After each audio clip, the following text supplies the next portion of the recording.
글쎄 안 들려 들을 뉴스 없어 아무 뉴스도 귀에 들어오지 않아 듣고 또 들어도 들을 뉴스 없어 만든 게 이프로야 이동영의 뉴스 정면승부 YTN 라디오 이동의 뉴스 정면승부 3부 시작합니다. 정의당 당권주자 인터뷰 진행하고 있죠. 오늘은 배진교 후보 만나보겠습니다. 의원님 나와 계십니까? 네, 반갑습니다. 정의당 국회의원 배진교입니다. 대표 선출을 위한 온라인 투표 내일부터 시작되는 겁니까? 네, 내일부터 27일 오후 6시까지 진행될 예정입니다. 100% 온라인으로 결정되는 겁니까? 26일까지는 온라인 투표고요. 27일은 ARS 투표가 진행됩니다. 예, 뭐 비대면 사회니까요. 알겠습니다. 네네. 자, 원내 대표직도 내려놓고 당대표에 도전하셨는데 도전한 이유 먼저 들어보죠. 네, 현재 저희 정의당 당원들은 이 당에서 더 큰 혁신이 빨리 일어나서 변화하기를 좀 바라고 계시고 예.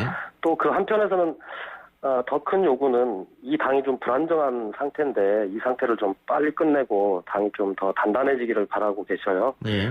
그래서 이런 격렬한 혁신과 또 깊은 안정감이 모두 필요한 상황인데 이것을 위해서는 감당할 만한 힘이 있어야 되고 또 제가 힘 있는 당대표로서 그것을 이끌 수 있다고 생각을 했습니다. 그래서 오랜 낙담의 시간을 끝내기 위해서 출마했다고 말씀드리겠습니다. 예. 지금 당대표 선거에 나온 분들 중에서 유일하게 현역 의원이시죠? 네, 맞습니다. 현역 프리미엄이 있을 거라고 보여지는데 어떻습니까?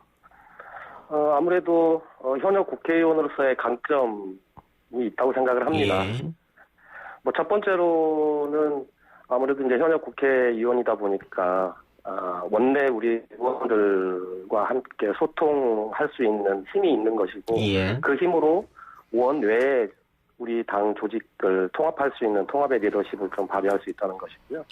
또 하나는 현역 국회의원이니까 당연히 당대표가 되면 우리 당의 목소리를 국민들에게 조금 더 크게 알릴 수 있는 그런 대표의 역할을 할 수 있다는 것이겠죠. 예.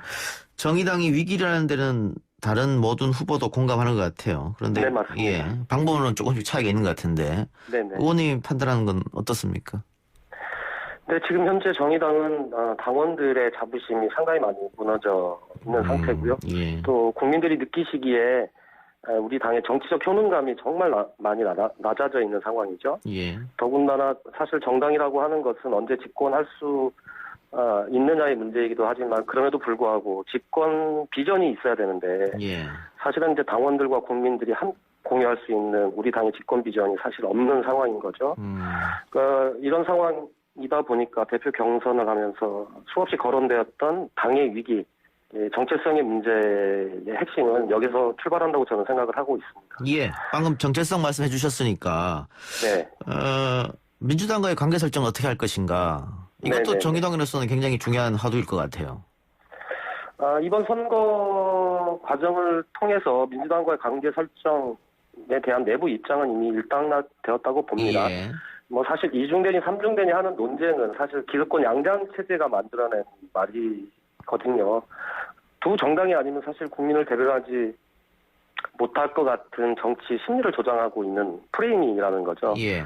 다양성의 사회를 완전히 역행하는 발상이기 때문이고 또 하나는 한편으로는 또 민주당이 이런 이데올로기를 즐기던 시간도 있었다고 저는 봅니다. 예. 그러나 이미 이제 이번 총선 통해서 과거의 민주대연합은 끝났고 정의당은 스스로의 정체성을 더 확고히 하는 방향으로 가게 될 것입니다. 저희들이 생각하고 있는 것은 더욱 선명하고 진보적인 것이 가장 대중적인 것이라고 하는 이 생각으로 정의당의 정체성을 반드시 좀 세울 생각인 거고요.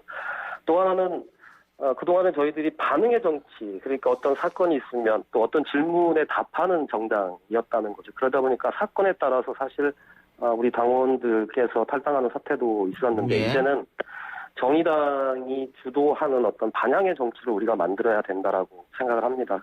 예. 이것이 꼭 국회 안에서만 그래서 차별금지법을 이슈화시키고 경제재 기업처벌법을 지금 이슈화시키고 있듯이 정의당이 정체성에 맞는 정책들로 이제는 슈퍼여당인 민주당이 반응하는 그런 개혁 선명성의 경쟁을 앞으로 하게 될 것이다 이런 말씀을 드리겠습니다. 선명성 경쟁. 뭐 그 연장선상에서 당대표 그 경선 유세 때 뭐 이재명과의 싸움이 필요할 때다 뭐 이런 이야기도 나온 겁니까? 다른 후보께서 이제 예. 그런 진보적 의제를 가지고 선명한 경쟁을 해야 된다 이런 얘기를 하셨는데, 예. 그리고 제가 이제 이재명 경기도지사를 만나고 왔더니 이재명 이중대냐 뭐 이런 얘기도 하셨는데, 예. 사실 이런 거짓 프레임을 우리가 스스로가 만들면 안 된다 이런 생각을 예. 합니다. 그렇다고 한다면 만약에 정부와 협력하면은 정부에 이중되고 또 민주당과 협력하면 민주당 이중되고 또 하물며 사실은 저희가 국민의힘에게도 사실 협조를 구할 일들이 사실 법안들이 있습니다. 예. 그럼 저희들이 국민의힘에게 협조를 구하면 우리가 국민 이중되냐 그렇지 않다고 봅니다. 예. 저는 이제 국회의원이고 또 의정 활동을 하는 입법자입니다.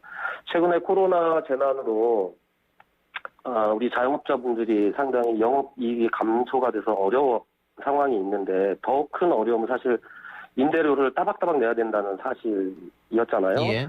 그래서 이런 재난 시기에는 임대료를 제한하는 제한법을 제가 이제 발의를 준비하고 있고 또 이러한 코로나 시대의 임대료 제한법이 입법되기 전이라도 정부 차원에서 긴급 행정명령을 통해서 임대료 제한을 정부가 좀 조치를 취해야 된다는 말씀을 드린 거고, 세 번째로는 정부나 공공기관 또는 LH가 지금 임대 사업을 하는 경우 지금 당장 임대료를 제한해야 된다라고 제안을 했고, 그런데 이러한 제안들은 사실 정부 차원에서도 해야 되지만 지방정부 차원에서도 해야 될 일이었기 예. 때문에 제가 이재명 경기도지사를 만나서 이런 부분에 대해서 제안을 드렸고, 이재명 경기도지사는 정부에게 이런 행정조치에 대한 유권 해석을 내려달라고 또 답을 해주셨더라고요. 예.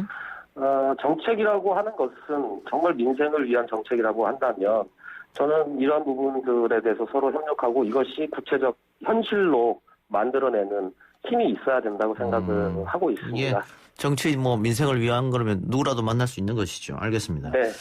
그 아까 탈당 사태도 언급하셨는데 최근에 정의당 탈당 사태는 이제 젠더 문제에서 불거진 건데 정의당이 젠더 이슈에 집중하면서 노동이란 가치를 등한시했다 이런 주장도 있고요. 최근 대전시당 위원장에 출마한 김미석 후보가 극단적 여성주의와 결별하고 또 페미니즘과 결별해야 된다 이런 주장을 해서 화제가 됐거든요. 이런 문제에 대해서 어떻게 생각하십니까? 정의당 젠더 이슈에 집중하면서 노동이라는 가치를 등한시했다라고 하는 주장은 좀 사실과 맞지 않다고 생각을 합니다. 예. 21대 국회가 시작되자마자 곧바로 저희들은 중대재해기업처벌법을 입법 발의했고요. 다만 젠더 이슈가 박원순 시장 조문 사건이 집중되면서 사실 크게 부각되어서 그렇다고 생각을 합니다. 예. 전혀 노동이라는 가치를 현재 등한시하고 있지 않다는 말씀을 드리고요. 예. 최근에 이제 극단적인 여성주의라는 표현 자체가 제가 생각하기에는 어불성설이라고 생각을 합니다. 매우 김미석 후보의 주관적 판단이라고 생각을 하는데요. 저희 정의당은 여성주의 정당을 이미 표방하고 있고 또 모든 당직 공직 후보자들은 성평등 교육을 의무 교육으로 받아야 합니다. 예. 그런 점에서 놓고 볼 때 김미석 후보의 발언은 당론과 부합하는 주장이 아니다 이렇게 말씀을 드리고, 특히 극단적 여성주의라는 표현을 쓰면서 사실 여성주의 전체에 대한 모욕감을 주는 것이 아닌지 또 심각한 지금가 되는 지점이고요. 뭐 잘 알고 계시지만 여성들의 사회적 권리는 아직도 요원한 것이 사실이고 또 균형점을 이루기에도 한참 모자라는 것이 현실이라는 것이죠. 이런 현실을 왜곡하는 것은 우리 정의당의 입장이 아니다 이렇게 생각을 합니다. 마치 한 후보가 정당의 다수의 입장을 대변하는 것처럼 비춰지고 있는데 이런 점에 대해서는 심히 유감스럽다는 말씀을 드릴 수밖에 없습니다. 예. 근데 탈당 사태도 있었고 하기 때문에 이 문제에 대해서는 어떻게든 좀 매듭을 지어야 할 사안인 것 같기도 하거든요. 그냥 논란으로 계속 둘 수는 없는 건 아니겠어요? 당내에서 여러 가지 토론이나 뭐 이런 부분들은 충분히 가능하다고 판단을 하고 있고 이런 부분들은 또 우리 당원들 내에서 성숙하게 토론이 이루어질 수 있을 거라고 봅니다. 또 내일부터 투표가 진행되기 때문에 과연 김미석 후보가 얘기한 이런 부분들에 대해서 우리 당원들이 또 어떻게 판단을 내릴지 이것도 지켜봐 주시면 좋을 것 같습니다. 알겠습니다.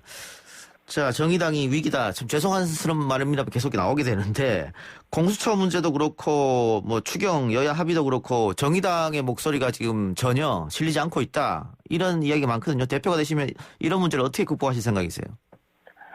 근데 사실 슈퍼 여당이 등장하고 나서 일방 통행도 잦아졌고 또 훨씬 양당 체제가 강고해진 것 같습니다. 예.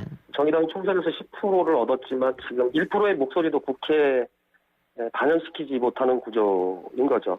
사실 국회가 교섭단체 외에는 뭐 저희 정의당을 포함해서 다른 정당들은 사실 다 투명 정당입니다. 그러니까 국회법이 애초부터 지금 갈아먹고 있는 상황이고 또 거대 양당들은 또 양당 간의 그런 짬짬이가 훨씬 더 편하다고 또 생각하고 있을 수 있을 것 같아요. 뭐 그렇다고 저희 정의당이 가만히 있어서는 안 되고 당연히 목소리를 내야죠. 그래서 저희들 지금 국회의원 6명이 중대재해기업처벌법 통과를 위해서 로템돌에서 지금 1인씩 돌아가면서 시위를 하고 있는데요. 예. 다양한 이런 행동 또 목소리를 국회 내에서 반드시 울리게 할 거라는 말씀을 드리고 또 하나는 정의당뿐만 아니라 다른 여타 비교섭단체 정당들의 목소리가 반영이 안 되면 사실 양당 간에 오늘 추경 예산 처리와 관련해서도 양당 간 합의만 하고 발표를 했거든요. 예. 도대체 예산 처리가 어떻게 진행됐는지 제대로 알 수가 없다는 거죠. 그런 측면에서 정의당은 정의당의 역할을 더 잘하기 위해서라도 정의당이 주도하는 이슈를 만들어내겠다는 말씀을 드리도록 하겠습니다. 알겠습니다. 마지막으로 왜 배준교가 정의당의 당대표가 되어야 하는지 한마디 하시기 바랍니다. 앞에서 말씀드렸다시피 지금은 격렬한 혁신과 깊은 안정감을 갖춘 당대표가 필요합니다. 현역 국회의원으로서 격렬한 혁신을 함께 추진할 수 있고 당 내외를 아우를 수 있는 통합의 리더십이 있습니다. 이제 오랜 낮잠의 시간을 끝내고 정의당의 새로운 10년을 준비하기 위해서 저 배진교와 함께 해주시기를 부탁드리겠습니다. 의원님 오늘 인터뷰 감사합니다. 네, 고맙습니다. 네, 지금까지 정의당 당대표 후보에 출마한 배진교 의원이었습니다.